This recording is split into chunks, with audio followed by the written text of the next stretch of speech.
Today's episode is about filming lines at night.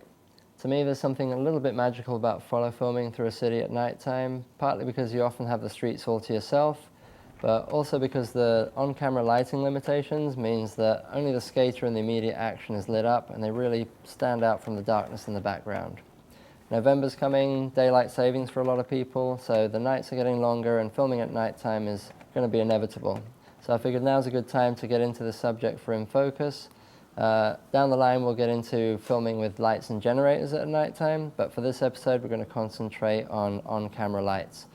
The choices of lights available these days are endless and kind of overwhelming, but they basically break down into two categories. You have your traditional light bulb style lamps, and then you have your slightly newer LED versions.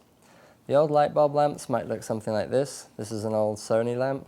It's not very powerful, it's quite a cheap light, but a lot of people start off with these when they first get a camcorder, and it works at the beginning, but you might want to step it up. The next step up is something like this, which is a 100-watt lamp.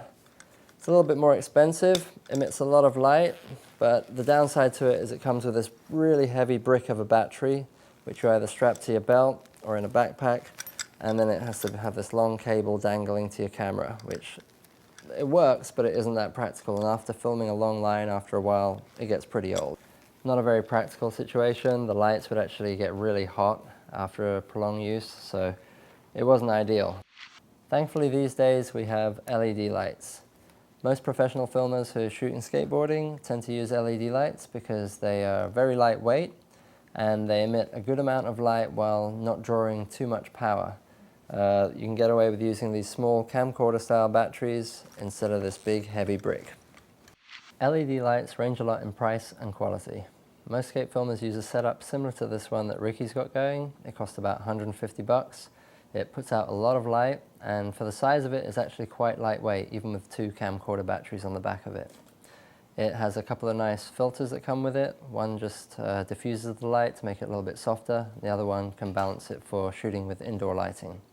These filters just snap on and off quite easily with a simple magnet at the front, and all in all, it's a really good light. For 150 bucks, you really can't go wrong.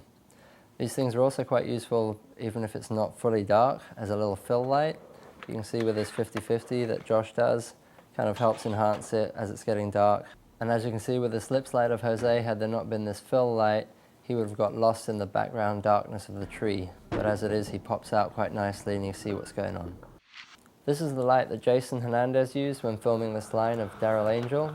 It's a little bit smaller than the light Ricky has, but as you can see, it's still pretty effective.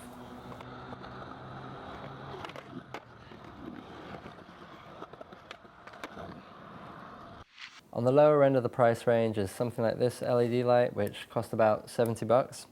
Again, it's very lightweight because it's made of plastic, so it's not the toughest light in the world, but they're quite good because they have these clips so you can snap two together from the side or even put four together to make one big light panel. They are a bit crude. They don't have a dimmer switch, which is a little bit annoying, but you can also get these attachment filters that just clip right onto the front. And with a little barn door action, you've got either a tungsten balance or just a diffuser. And if you want one or the other, these bits pop off real easy. So I've actually been running these lights for a little while now. The reason being because I wanted to set it up with 4 lights on top of my camera, which sounds pretty excessive, I know, but I noticed when you're shooting with HD cameras, you have this 16:9 frame, which is really wide, a lot wider than the old VX style. So by having one light in the center, you get a circle of light in the middle, and you have a lot of dark edges at the side of your frame. So what I wanted to try and do was fill out the sides, and that's why I have 4 lights on top of my camera. It's kind of a weird rig, but the 2 at the front face forward, and then the 2 at the sides face slightly angled out at the sides to kind of go along with the curve of the front of the lens. This way, if the skater's not dead center, you get some light on him, and hopefully it looks a little bit different than just the spot in the middle. I used this setup with 4 lights on it when I was shooting the night lines for the Transworld Cinematographer video. I also like to use a Canon 5D because it has a full frame sensor, which really helps a lot when you're shooting in low light conditions. Choosing appropriate camera settings will obviously make a difference. If I'm shooting at a frame rate of 60p, I like to have my shutter speed at 1/20th or 1/25th, depending on the type of camera I'm using. This means that each frame will have a slight bit of motion blur, and when it plays back it's nice and fluid and doesn't look too choppy. At nighttime, you're going to want to set your aperture a little wider than you normally would in the daytime. That means it's going to be letting in more light, but it also means that your focus has to be a little bit more on point because it's going to have a slightly shallower depth of field, even with a fisheye lens. Luckily, most cameras come with some sort of focus assist tool these days, which means you can digitally zoom in on part of the frame, set your focus accurately, pull back, and get your shot with confidence. Another important setting is choosing your camera sensitivity, which in digital SLRs is measured in ISO, and in camcorders or video cameras it's usually called gain. For ISO ratings you have 100 all the way up to 3200 or more, 100 being the least sensitive, and 3200 or higher will let in a lot more light. For camcorders or video cameras, the gain settings will go from something like 0 to -3, -6, -9, sometimes up to -18.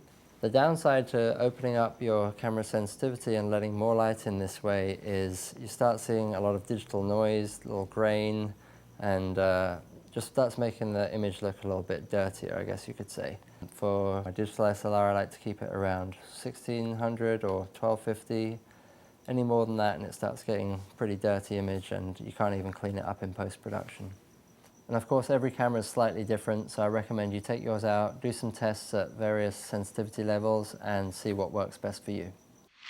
White balance is always important, so you want to make sure that you choose the white balance setting in camera that matches the color temperature of the light that you're using. Most LED lights without any filter on top are set to a daylight balance of about 5600 Kelvin color temperature rating. If you use this kind of light like that at nighttime, you'll notice that the street lights in the background will be quite yellow in comparison to the light that you're using, which can look pretty cool because it means that the skater will really pop out from the background. But if you don't like that contrast in lighting, then you might want to put a filter in front of your light, like a tungsten filter, and set your white balance to that, and that will tone down the yellow a little bit. The downside to putting any filter in front of your light means that it's going to reduce the brightness just slightly. Once your camera is set up and you're actually out there filming, the main difference between follow filming at night compared to the day is that you generally have to stay close to the skater the whole time. Unless there's a lot of ambient light, you don't want to drift too much because even the most powerful on-camera lights have a fall-off point where the skater will disappear into the darkness. It also really helps if the skater you're filming isn't wearing dark clothes like all black, because then you just tend to see face and hands floating around. So lighter colors or brighter colors will definitely help at nighttime. Once you have the footage in your computer, you have the opportunity to further enhance it with a little bit of post-production. Most editing software like Final Cut Pro has some kind of color correction tool in there. Typically for a night footage, I might want to bring the mid-range up a little bit, brighten that up. Maybe the highlights go up a little bit, but be careful, you don't want to go too high, otherwise things might blow out a little bit. And then depending on how far you've pushed it with enhancements here, and also with how much you've pushed it with the sensitivity of the camera, if it's too grainy, you might want to bring the blacks down a little bit. Crushing the blacks will help reduce some of the noise that you'll see from pushing the image by having too much ISO or too much gain and getting a noisy image. Another option for reducing some of that noise and grain from shooting at low light is to use a plugin. I like to use Neat Video. It's a plugin I downloaded for about $100.